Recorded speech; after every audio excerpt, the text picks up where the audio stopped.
नमस्कार दोस्तों, स्वागत है आपका स्टडी फॉर सिविल सर्विसेज में। वीडियो को पूरा देखिए। कोई भी आपका फीडबैक है, कोई सजेशन है, तुरंत वीडियो में कमेंट करके जरूर बताइए। अच्छा लगे तो वीडियो लाइक जरूर कर लीजिए और ऐसे वीडियो लगातार फ्री में पाने के लिए चैनल को तुरंत सब्सक्राइब कर लीजिए और बेल आइकन को जरूर टैप कर लीजिए ताकि आगे भी सारे वीडियो आपको मिलते रहे। यूट्यूब में फॉलो करते हैं तो प्लीज ये वाला फ्री टेलीग्राम चैनल जरूर ज्वाइन कर लीजिएगा। सारे नोटिफिकेशन, सारे अपडेट यहीं पे आते हैं, ध्यान रखिएगा। स्टडी फॉर सिविल सर्विसेज का कोई भी पेड ग्रुप अगर आपको ज्वाइन करना है तो सिर्फ 85648805309696089752386455 यही नंबर है हमारे, सिर्फ जहां पे कॉल या व्हाट्सएप कर सकते हैं। इंस्टाग्राम पे हमारा पेज जरूर फॉलो कर लीजिएगा, स्टडी फॉर सिविल .सर्विसेज है। ट्विटर पे हमको जरूर फॉलो कर लीजिएगा, @study for civils है। इस पर्टिकुलर वीडियो में हम देखेंगे 31 जुलाई 2022 को यूपी ट्रिपल एससी लेखपाल का जो मेन एग्ज़ाम कंडक्ट हुआ है उससे गणित यानी कि एप्टीट्यूड सेक्शन से जितने भी सवाल आए थे उनके सोल्यूशन को एक एक करते हुए इस वीडियो को पूरा देखना रिकमेंडेड है। और साथ में इसके बाद जितने भी क्वेश्चन आपके सही सही बने थे वो स्कोर आप ज़रूर लिख दें। तो चलिए स्टार्ट करते हैं। सबसे पहले क्वेश्चन नंबर 26 से लेकर 30 तक हमें इस पर्टिकुलर बार डायग्राम को आधार मानना है और इसी के आधार पर सॉल्व करना है। सबसे पहले 26 नंबर में बात की जा रही है किसी कंपनी का जो भी रेवेन्यू था, जो उसकी अर्निंग थी 1996-97 में, वो कितना परसेंट थी, ये जितनी भी एवरेज अर्निंग है उसका। तो 96-97 की अगर हम बात करें तो ये है 4320। अब उसके बाद देखना है एवरेज, जो इन सबको जोड़ के और 3 3 6 2 8 से डिवाइड करने के बाद मिलेगा। तो इन सबको अगर हम ऐड करेंगे तो रिजल्ट आता है 27840 और इसको अगर हम 8 से डिवाइड कर दें तो 3480 आता है। अब ये जो 3480 है इसे आप साइड में लिख लें, हो सकता है इसी एवरेज की आगे भी ज़रूरत पड़ जाए। तो ये देखना है कि ये जो 4380 है, इनफैक्ट 4320 जो है, ये 3480 का कितना परसेंट है। तो ये करेंगे तो 43200 डिवाइड बाय 348। तो यहाँ पर 124 पॉइंट समथिंग आता है, जिससे रिलेटेड एक ही ऑप्शन है डी 125%। इसको टिक करेंगे और आगे बढ़ेंगे। एवरेज जो है वो 3480 आ रहा है। उसके बाद 27 नंबर में आपको चाहिए रेशियो किसका, उतने सालों का जब कंपनी की अर्निंग एवरेज से कम थी। तो इसीलिए जैसा कि अभी बताया गया था एवरेज की ज़रूरत पड़ेगी। वो कितना था 3480। उससे कम वैल्यूज़ कौन सी हैं, 1 2 3 4 और 5, और टोटल वैल्यूज़ जो हैं वो 8 हैं। तो जो हमें चाहिए वो 5 हैं और जो बची हुई हैं वो 3 है। तो 5/3 यहाँ से सही आना चाहिए, सी ऑप्शन। उसके बाद 28 नंबर में 1997-98 में जो अर्निंग थी वो 94-95 से कितना गुना थी। तो 97-98 वाली अर्निंग कौन सी है, ये 5040। 94-95 वाली है 3360।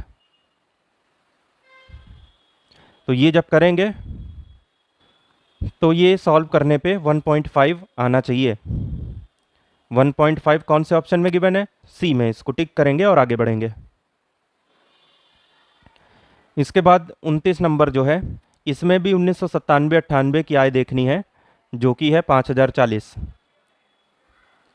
93-94 में 2520 थी, कितने परसेंटेज का इंक्रीज है। तो अगर आप 2520 का डबल करेंगे तो 5040 आएगा। तो डबल यानी 200% हो गया, यानी 100% से बढ़ गया, बी 100। 30 नंबर जो कि आखिरी क्वेश्चन है इस पर्टिकुलर सेट से, उसमें 94-95 से 95-96 देखनी है, यानी लगातार 2 साल। ये 3360, ये 3120, और परसेंटेज डिक्रीज देखनी है। ऑब्वियस सी बात है डिक्रीज इस वजह से क्योंकि 3360 से 3120 हो गया तो कम हो गया। 3360 माइनस 3120 हुआ 240। अब 240 को कंपेयर करना है शुरू वाली वैल्यू से, यानी 94-95, 3360 इंटू 100, ये 7 पॉइंट समथिंग आएगा सॉल्व करने पर। ए यहाँ से एकदम सही होगा। बात करें अगर 31 की तो एरिया एंड पेरीमीटर से है ये। एक ट्राइंगल का एरिया आपको चाहिए जो कि कहाँ बना हुआ है, ये ट्राइंगल कहाँ बना हुआ है। एक पैरेललोग्राम कुछ इस तरीके से आपके पास में है, उसी बेस का और उसी पैरेलल के बीच, ये दोनों साइड पैरेलल है और इसको अगर बेस मान लें तो ये ट्राइंगल बन जाएगा, चाहे आप ये ले लें। ये इस पूरे पैरेललोग्राम के एरिया का कितना है, हम ये जानते हैं कि अगर किसी एक ट्राइंगल का एरिया हम पता कर लें तो दूसरे का भी उतना ही आ जाएगा, यानी उसका डबल करने पर इस पूरे का आ जाएगा। इसका उल्टा देखिए, अगर इसका डबल पता हो इसका आधा कर दें तो या तो इसका आ जाएगा। तो ट्राइंगल का एरिया हाफ होगा, सी। 32 नंबर में ये टेबल दी गई है। टेबल से सवाल आने बिल्कुल एक्सपेक्टेड थे, ऑफिशियल सिलेबस का पार्ट था। क्लास इंटरवल 21-25 जो है उसकी फ्रीक्वेंसी डेंसिटी निकालनी है। फ्रीक्वेंसी डेंसिटी टर्म देख के घबराना बिल्कुल भी नहीं है। फ्रीक्वेंसी देखिए 20 है, उसको क्लास साइज से डिवाइड कर देंगे यानी गैप से। तो 21 और 25 के बीच में गैप कितना है? तो वैसे तो ये 4 का गैप है, लेकिन अगर आप क्लास देखेंगे तो ये डिसकंटिन्यूअस है। यहाँ 5 का गैप, यहाँ 4 का, यहाँ 4 का, यहाँ 4 का, यहाँ 4 का। तो इसको कंटिन्यूअस में बदल लेंगे पहले। उसके लिए क्या तरीका है, लोअर में से 0.5 घटाना है, अपर में 0.5 जोड़ना है। तो 0 में से 0.5 गया -0.5, अपर में 0.5 जोड़ा तो 5.5। इधर देखिए लोअर में 0.5 गया तो 5.5, इसमें 10.5, फिर उसमें देखिए यहाँ 11 में 0.5 गया 10.5, फिर 15 में 0.5 जोड़ा तो 15.5। इधर देखिए 16 माइनस 0.5 यानी 15.5, 20 प्लस 0.5 यानी 20.5, यहाँ 21 माइनस 0.5 20.5 और ये 25.5। तो यहाँ की अपर लिमिट यहाँ की लोअर के बराबर, यहाँ की अपर यहाँ की लोअर बराबर, यहाँ की अपर यहाँ की लोअर बराबर, और ऐसे यहाँ पे भी। तो कंटिन्यूअस बन गया। अभी गैप देखिए आप, तो 25.5 माइनस 20.5 हुआ 5, तो 20/5 हुआ 4, सी। इस तरीके से ये हो गया। अगर आप सीधे यहाँ 4 देखते तो 5 आंसर आता 20/4, और यहाँ कहीं दिया होता तो इसको टिक करके गलत हो गया होता। उसके बाद 33 नंबर अगर आप देखें तो हिस्टोग्राम किस टाइप का फिगर है। तो पहली बात तो कोई ज्योमेट्रिक फिगर नहीं है, क्योंकि भले ही रेक्टेंगल बन रहा हो, लेकिन बार ग्राफ में ये पूरे अलग अलग बनते हैं। हिस्टोग्राम में ये सब ऐसे ही एक साथ ही बन जाते हैं। तो प्रॉपर ज्योमेट्रिक फिगर तो ये नहीं हुआ, क्योंकि यहाँ पे अलग रेक्टेंगल दिख रहा है, यहाँ पे अलग दिख रहा है, जबकि इस पूरे को क्या बोलेंगे, कोई डेफिनेट नाम नहीं है। लेकिन ये एक चीज़ बताता है बहुत अच्छी तरीके से, वो जो कि है फ्रीक्वेंसी। तो ये फ्रीक्वेंसी डायग्राम है, क्योंकि ये फ्रीक्वेंसी डिस्ट्रीब्यूशन बताता है। सी, क्विज ग्रुप में ऐसा ही एक रिलेटेड सवाल ऑलरेडी करा दिया गया था। उसके बाद अगर हम 34 नंबर की बात करें तो प्रॉफिट एंड लॉस का एप्लीकेशन है। यहाँ पर किसी अमित के बारे में बात हो रही है, जिन्होंने 1800 रुपये में अगर कोई मोबाइल बेचा तो 30% का लॉस हो गया इनको, यानी 70% में ये बिका 1820 में। इन्होंने बोला है कि अगर 30% का प्रॉफिट चाहिए तब कितने में बेचना चाहिए। तो 30% के प्रॉफिट का मतलब हुआ 130%, 100 से 30 ज़्यादा। तो क्रॉस मल्टीप्लाई किया तो 1820 इंटू 130 डिवाइड बाई 70, 0 से 0 कटा, 7 2 ज़ा 7 6 42 1 0, 260 इंटू 13 यानी 3320 बी। 35 नंबर जो है वो परसेंटेज से है। दो लोगों की बात हो रही है, एक है राहुल, दूसरे हैं मोहन। ये राहुल हो गए, ये हो गए मोहन। राहुल की जो सैलरी है वो मोहन की जितनी भी सैलरी है उससे 20% ऊपर है। तो अगर मोहन की 100 है तो इनकी 20 ऊपर 120 हो गई। यही मतलब है इस बात का। राहुल को 30% का इंक्रीमेंट मिला, तो 120 का 10% हुआ 12, 30 मतलब 3 गुना, 12 3 36, तो 120 से 36 ज़्यादा 156 हो गई इसकी। जबकि मोहन को 40% का इंक्रीमेंट मिला, यानी 100 से 40 ऊपर, ये 140 हो गई। अब ये जो राहुल की सैलरी है ये मोहन की सैलरी का कितना परसेंट है, ज़्यादा है मतलब। तो कितनी ज़्यादा है, 156, 16 ज़्यादा है 140 से।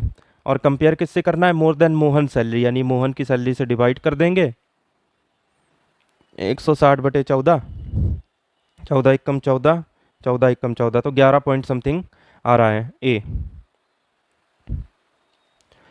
उसके बाद 36 नंबर देखेंगे, ट्राइंगल से रिलेटेड है। ट्राइंगल ABC है, जहाँ पे राइट एंगल यानी 90 डिग्री कहाँ बन रहा है, बी पे। ये बी हो गया। बाकी ए और सी आप कहीं पे भी दे सकते हैं।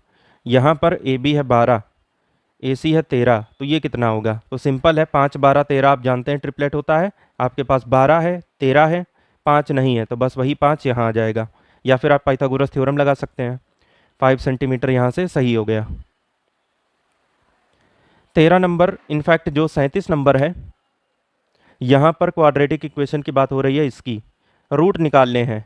तो दो तरीके हो सकते हैं, या तो आप इसको फैक्टराइज कर लें या फिर श्रीधराचार्य मेथड के पास चले जाएं। लेकिन एक तीसरा तरीका भी है, समर प्रोडक्ट निकालने के बाद ऑप्शन यूज़ करना या फिर अपने दिमाग से हिट एंड ट्रायल लगा के सोल्यूशन निकाल लेना।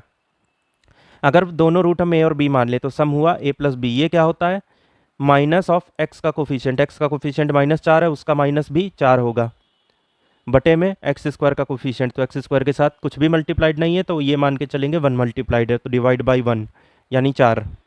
अगर प्रोडक्ट की बात करें तो ए बी, ये क्या होता है C/A, यानी कि जो किसी का कोफिशिएंट नहीं है यानी -1 बाई एक्स स्क्वायर का कोफिशिएंट 1, तो ये -1 हुआ। अब दो नंबर ऐसे ढूंढने हैं जिनको मल्टीप्लाई करेंगे तो -1 आएगा, जोड़ेंगे तो 4 आएगा, तो ऑप्शन के पास चलते हैं। 2 + -√5 का मतलब है 2 + √5 और 2 - √5। अगर हम इन दोनों को जोड़ दें तो ये 4 आता है और हमारे पास भी 4 है। अगर इनको मल्टीप्लाई कर दें दिस इंटू दिस, तो a + b into a - b क्या है, a² - b², 2² - √5 का स्क्वायर, 4 में से 5 गया -1 और अपने पास भी वही है। इसका मतलब ये वाला ऑप्शन एकदम सही है। बात करें अगर 38 नंबर की, तो किसी पैरेललोग्राम की बात हो रही है जिसकी डायगोनल 8 और 6 हैं। इस तरीके का ये कोई पैरेललोग्राम है ABCD, एक ये डायगोनल है, ये 8 है, एक ये डायगोनल है जो कि 6 है, तो ये जो 8 है उसका 4 और 4 हो जाएगा, जो 6 है उसका 3 और 3 हो जाएगा, क्योंकि डायगोनल आधी आधी होती हैं इस पॉइंट की वजह से। एक साइड अगर आपकी 5 है तो दूसरी पूछिए, तो अगर हम इधर 5 ले लें, ये 90 डिग्री, क्योंकि ये पूरा 360 होता है, उसको 4 पार्ट में बांटेंगे तो हर एक पार्ट का ये 90 ही तो बनेगा। ये 3 4 5 ट्रिपलेट होती है राइट एंगल ट्राइंगल की, ऐसे ये भी 90, तो ये 3 4 ये भी 5, तो एक साइड ये 5 है तो दूसरी अपने आप 5 हो गई, यानी कि ये सिर्फ नाम का पैरेललोग्राम है, ये एक्चुअली में रोम्बस है बी, क्योंकि उसी की सभी साइड बराबर होती हैं। नेक्स्ट देखते हैं 39 नंबर। आपके पास एक रोम्बस है जिसका पेरीमीटर 120 है, इस तरीके का ये कोई रोम्बस हो गया। पेरीमीटर 120 है तो हर एक साइड कितनी हो जाएगी 30, क्योंकि रोम्बस में सभी साइड बराबर होती हैं। Distance between any two parallel side, अगर ये दो साइड पैरेलल हैं तो इनके बीच का डिस्टेंस यानी कि ये हाइट, क्योंकि डिस्टेंस हमेशा ये 90 डिग्री पे होता है परपेंडिकुलर, ये है 12। इसका एरिया चाहिए, तो पैरेललोग्राम या फिर रोम्बस क्या है ये छोड़िए ना, किसी भी 2D फिगर का एरिया क्या होता है, बेस इंटू हाइट, काम खत्म। तो अगर इसको बेस मान लें तो इस पर हाइट ये पड़ रही है 90, यहीं पे बन रहा है, तो 30 इंटू 12 36 और 1 0 360, यही एरिया है बी। 40 नंबर की अगर बात करेंगे तो इसमें फ्रीक्वेंसी पॉलीगन के बारे में पूछा गया है कि ये क्या होता है, इट इज़ मैनी साइडेड, इसकी बहुत सारी साइड होती हैं, ये क्या होता है, तो रेक्टेंगल की 2 साइड होती हैं, बहुत सारी तो नहीं होती, स्क्वायर में भी यही है, बार चार्ट भी रेक्टेंगल है वो भी यही है, तो क्लोज्ड फिगर हुआ, क्योंकि अगर फ्रीक्वेंसी पॉलीगन को देखें इस तरीके से ये बनता है। इस पूरे फिगर का आप नाम नहीं दे सकते, लेकिन ये आप कंफर्म कह सकते हैं कि ये सभी तरफ से बंद है, तो क्लोज्ड फिगर डी। इसके बाद बात करेंगे 41 नंबर की। यहाँ पे आपके सामने ये फ्रैक्शन है, इनफैक्ट 3 अलग अलग फ्रैक्शन का ग्रुप है, इसका एलसीएम चाहिए। तो फ्रैक्शन का जो ग्रुप है उसका एलसीएम कैसे निकालते हैं, सारे न्यूमरेटर एक साथ ले लीजिए, उनका एलसीएम ले लीजिए। एलसीएम किसका चाहिए आपको, न्यूमरेटर का, और बाकी सारे डिनोमिनेटर एक साथ ले लीजिए, उनका एचसीएफ ले लीजिए और ऊपर से नीचे को डिवाइड कर दीजिए, यानी कि आंसर हमेशा एक फ्रैक्शन आएगा जिसमें ऊपर आप लेंगे सभी न्यूमरेटर का एलसीएम, यानी 4 3 2 का एलसीएम। तो सबसे बड़ा नंबर 4 है, इसका फर्स्ट मल्टीपल 4। अब 4 के साथ समस्या ये है कि ये 2 से कटता है लेकिन 3 से नहीं, तो दूसरा मल्टीपल लेंगे 8, उसके साथ भी वही समस्या है कि वो 3 से नहीं कटेगा। तीसरा मल्टीपल है 12, ये 3 से भी कटेगा 2 से भी कटेगा, तो बस यही एलसीएम है। अब नीचे 8 6 7 का एचसीएफ, तो कुछ भी कॉमन नहीं है तीनों में सिवाय एक के, तो वही एचसीएफ है, तो 12/1 यानी 12, ओवरऑल एलसीएम है 12 डी।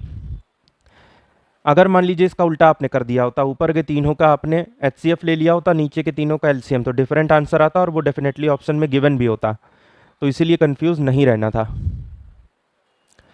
इसके बाद 42 नंबर, ये भी एलसीएम एचसीएफ का ही एप्लीकेशन है। यहाँ पर दो संख्याओं का एचसीएफ 11 है, यानी कि 11 उनमें अनिवार्य रूप से प्रेजेंट होगा ही होगा, और एलसीएम के जो दो फैक्टर हैं वो 13 और 17 हैं। तो बस पहला नंबर 13 इंटू 11, क्योंकि एचसीएफ तो होगा ही उसमें, और दूसरा फैक्टर भी इंक्लूड कर लें, दोनों का मल्टीप्लाई ले लें तो नंबर पूरा मिल जाएगा। 13 इंटू 11 यानी 143, और 17 इंटू 11 यानी कि 187। इन दोनों में सबसे छोटी पूछी है तो 143 सी। बात करेंगे इसके बाद 43 नंबर की, तो इन सब का मोड पूछा है, तो मोड वो नंबर जो सबसे ज़्यादा बार रिपीट हो रहा हो। अगर आप 3 की बात करें तो 1 2 3 और 4, 4 बार रिपीट हुआ है। अगर 4 की बात करें तो 1 2 3, 3 बार, यानी 3 ज़्यादा बार रिपीट हुआ है, 4 कम बार, तो 4 नहीं होगा। अगर आप उसके बाद 6 को देखें तो 1 एंड ओनली 1, वो एक ही बार रिपीट हुआ है, वो तो बिल्कुल ही नहीं होगा। 7 2 बार रिपीट हुआ है, तो वो भी नहीं होगा। 3 4 बार रिपीट हुआ है, बाकी कोई और नंबर उससे ज़्यादा बार रिपीट नहीं हुआ, तो इस वजह से 3 मोड हुआ। 44 में आपको मीडियन देखना है, तो सबसे पहले इसको बढ़ते हुए क्रम में लगा देंगे। सबसे छोटा नंबर सबसे पहले 10, फिर उसके बाद 12 12 2 बार, देन 13 14 15 और उसके बाद 21। तो 3 3 6 7, अपने पास भी 3 4 7, तो बस अरेंजमेंट आ गया। अब 13 को अगर आप देखें तो वो बीच में है, क्योंकि 3 उसके पहले हैं 3 उसके बाद में, और वो बीच ही का देखना होता है मीडियन के लिए, तो आंसर आ गया 13 बी। अगर आप इसमें 45 नंबर की बात करेंगे तो इक्विलेटरल ट्राइंगल आपके सामने है, जिसकी सभी साइड आपस में बराबर होती हैं, उसका बेस 18 है। तो बेस 18 है, तो बाकी दोनों साइडें भी 18 होंगी, तीनों बराबर होती हैं, तो उसका पेरीमीटर यानी तीनों साइड का सम 18 18 18 जोड़ देंगे तो 54 आ जाएगा। ए 46 नंबर सिंप्लीफिकेशन से सबसे पहले करेंगे डिवाइड, 15/3 5, फिर करेंगे मल्टीप्लाई, 5 9 ज़ा 45, फिर ऐड कर देंगे 45 18 63। 47 की बात करेंगे तो यहाँ पर 15 नंबर है, उनका मीन 30 है। 3 जो है वो हर एक नंबर में, जो कि 15 अलग अलग नंबर हैं, उनमें जोड़ा जा रहा है। तो मीन की प्रॉपर्टी ये होती है कि हर एक के साथ जो कुछ भी होता है वही पूरे मीन के साथ भी हो जाता है, तो हर एक के साथ +3 हो रहा है, तो ओवरऑल मीन के साथ भी +3 हो जाएगा। मीन था 30, 30 3 33 हो जाएगा, सी। 48 नंबर में इसके सम ऑफ फैक्टर निकालने हैं, तो सम ऑफ फैक्टर कन्वेंशनल तरीके से करेंगे तो अपने आप में चैलेंजिंग है, लेकिन नंबर सिस्टम जिन्होंने ढंग से किया था वो ये आसानी के साथ कर चुके होंगे। तो ये जो 2240 है, सबसे पहले करेंगे प्राइम फैक्टर, 224 इंटू 10, 10 होता है 2 इंटू 5, ये होता है 112 इंटू 2, तो 2 square into 5 into 112, 2 cube into 5 into 56, ये 2 उधर दे दिया तो इधर जुड़ गया। ये 56 होता है 8 7 जाए, यानी 2 क्यूब इंटू 7, तो 3 3 6, 2 to the power 6 into 7 into 5, दोनों की पावर 1 1, क्योंकि एक ही एक है। ये प्राइम फैक्टर आ गया। इसके बाद 50% कार्य आपका पूरा हो गया। अब बाकी के 50% की ओर आगे बढ़ते हैं। तो सम ऑफ फैक्टर पता है कैसे निकलेगा, इसको उठाइए, ये तो ये 6 तक जा रहा है, तो 0 से शुरू करिए और जहाँ तक जा रहा है वो ले जाइए। तो 2 to the power 0, 2 to the power 1, 2 square, 2 cube, 2 to the power 4, 2 to the power 5 और 2 टू द पावर 6। अभी पहला काम किया है, तो ये 1 + 2 + 4 + 8 + 16 + 32 + 64, इन सबको अगर आप जोड़ते हैं तो 64 32 96 96 और 16 112 8 120 124 26 27 127। 7 के साथ करेंगे 7 to the power 0, 7 to the power 1, आगे रुक जाएंगे क्योंकि 1 तक ही जाना है। तो ये 1 + 7 यानी 8, तो दिस विल बी इंटू 8। 5 के साथ भी वही करेंगे, 5 to the power 0 + 5 to the power 1, 1 + 5 यानी 6, तो ये 127 इंटू 48, ये देगा आपको 127 इंटू 48 आपको दे रहा है 6096 सी।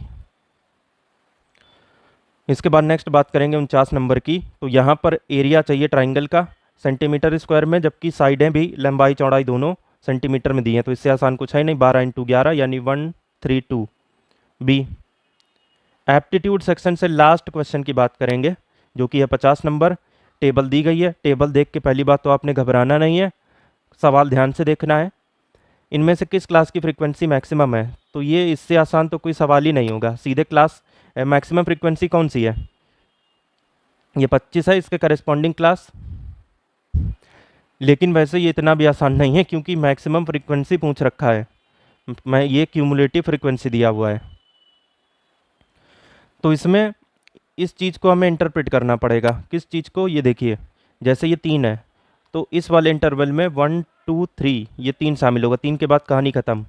4 5 6 7 8 ये 5 चीज़ें हैं।